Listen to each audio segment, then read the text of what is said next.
నీతో దేవుని చిన్నమాట. ప్రియ శ్రోతలందరికీ యేసుక్రీస్తు నామములో శుభవందనాలు.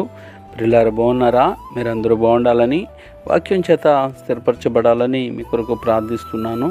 ఈరోజు దేవుని వాక్యం కీర్తనల గ్రంథం 15వ అధ్యాయము. కీర్తనల గ్రంథము 15వ అధ్యాయము 1వ వచనం. యెహోవా, నీ గుడారంలో అతిథిగా ఉండదగిన వాడెవడు? నీ పరిశుద్ధ పర్వతం మీద నివసింపదగిన వాడెవడు అనే మాటను మనం చూస్తున్నాం. ప్రభునందు ప్రియులారా, నీ పరిశుద్ధ పర్వతముల మీద నివసింపదగిన వాడెవడు? పర్వతం అనేది శాశ్వతము అనే దానికి గుర్తు. దావీదు దేవునికి ఒక శాశ్వతమైన నివాసము ఆ మోరియా పర్వతం మీద కట్టదలుచుకున్నాడు.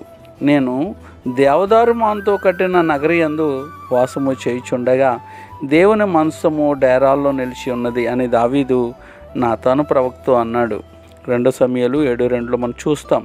యెహోవా సంతోషించి అంత మంచి ఆలోచన వచ్చినందుకు దావీదు రాజ్యమును నిత్యము స్థిరపరచునని వాగ్దానం చేశాడు.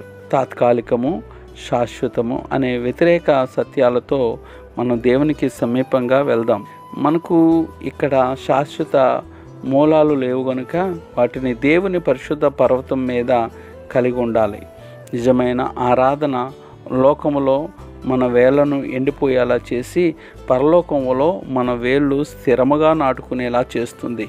గోధుమ గింజ ఇక్కడ చచ్చి పంటను పరలోకంలో చూసేలా చేస్తుంది.